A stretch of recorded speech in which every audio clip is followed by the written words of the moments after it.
রাজ্যে ফের আক্রান্ত পুলিশ। সেচ মন্ত্রী সাবিনা ইয়াসমিনের বিধানসভা এলাকায় আক্রান্ত পুলিশ। পুলিশ সূত্রের খবর, মালদার মোথাবাড়ির গীতা মোড় এলাকায় নাকা চেকিং চালানোর সময় এক ব্যক্তি সোশ্যাল মিডিয়ায় লাইভ করতে শুরু করেন। তাকে নিষেধ করলেও তিনি শোনেননি বলেই অভিযোগ।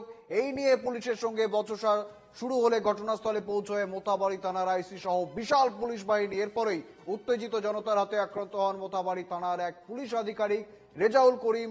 পুলিশ এই ঘটনায় 3 জনকে ইতিমধ্যেই গ্রেফতার করেছে। আবার জানাবো, রাজ্যে ফের আক্রান্ত পুলিশ। সেচ মন্ত্রী সাবিনা ইয়াসমিনের বিধানসভা এলাকায় আক্রান্ত পুলিশ। মালদার মোথাবাড়ি গীতা মোড় এলাকার ঘটনা। নাকা চেকিং এর সময় সোশ্যাল মিডিয়ায় লাইভ করার অভিযোগ। নিষেধ করলেও শোনেননি ওই ব্যক্তি। পুলিশের সঙ্গে বচসা শুরু হলে ঘটনাস্থলে যায় বিশাল পুলিশ বাহিনী।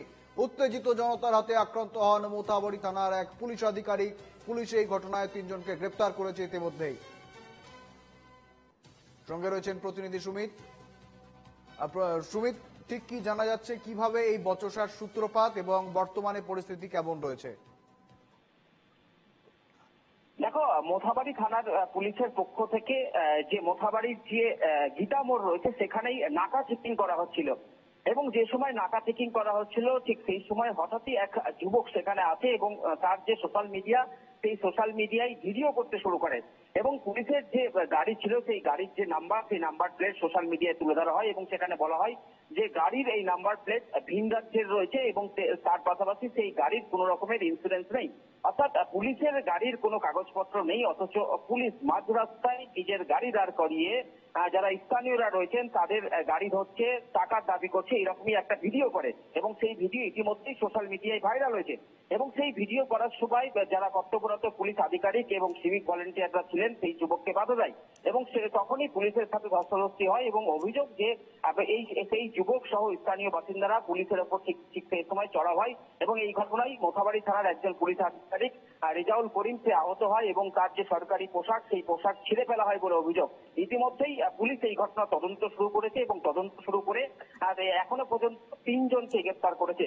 কিন্তু এই ঘটনার পর একাধিক প্রশ্ন উঠতে শুরু করেছে, কারণ 1 মার্চ আমরা দেখেছিলাম যে এই মালদা কলেজ যে রয়েছে অডিটোরিয়াম সেখানে তৃণমূলের এক কর্মী সবাই এই বিধানসভা অর্থাৎ মোথাবাড়ি বিধানসভারই বিধায়ক তথা রাজ্যের সেচ মন্ত্রী সাবিনা ইয়াসমিন তিনি পুলিশকে কার্যত হুঁশিয়ারি করেছিলেন। তিনি বলেছিলেন যে পুলিশ বিভিন্ন জায়গায় অন্যায়ভাবে কাজ করছে এবং পুলিশের প্রতি যে ক্ষোভ রয়েছে সেই ক্ষোভ থেকেই আজকের এই ঘটনার সূত্রপাত এমনটাই জানা যাচ্ছে এবং গ্রেফতার হয়েছেন 3 জন। ধন্যবাদ তোমার সুমিত। এবং এই ঘটনা নিয়েই ইতিমধ্যেই শুরু হয়ে গেছে বঙ্গ রাজনীতিতে রাজনৈতিক তরজা।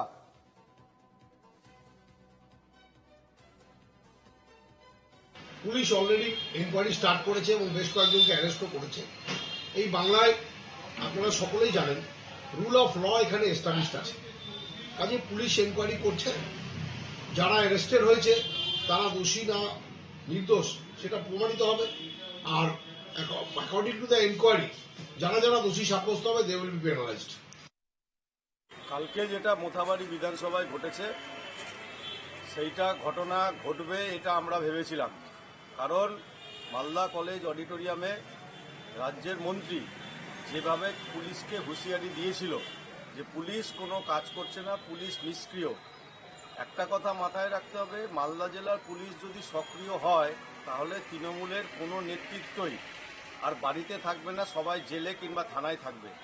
সেই জন্য উস্কানিমূলক কথাবার্তা বলার জন্য যে ঘটনা হরিশ্চন্দ্রপুরে সিভিকরা ঘটিয়েছিল সেইটার মুখ ঘোরাবার জন্য কালকেও অনেক গাড়ি ঘোড়াতে চেকিং হচ্ছিল এবং এমন গাড়ি ঘোড়াতে চেকিং হচ্ছিল যেসব গাড়ি ঘোড়াতে কাগজ আছে সেই সমস্ত গাড়ি ঘোড়াও কালকে মোথাবাড়িতে চেক হচ্ছিল।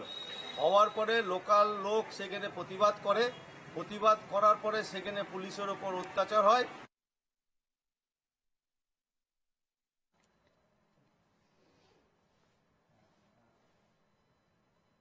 লাইভ একেবারেই শুনলেন ঠিক কি বলছেন রাজনৈতিক নেতৃত্ব, স্থানীয় রাজনৈতিক নেতৃত্ব। একদিকে যেমন শাসক, অন্যদিকে বিরোধী, তাদের চাপানো তোর ইতিমধ্যেই শুরু হয়ে গিয়েছে। বিজেপির দাবি সিভিক ভলেন্টিয়ারের দাদাগিরির যে ঘটনা ইতিমধ্যেই সংবাদ মাধ্যমে চাউর হয়েছিল, সেই ঘটনা থেকেই নজর ঘোরানোর জন্য আজকের এই ঘটনা। অন্যদিকে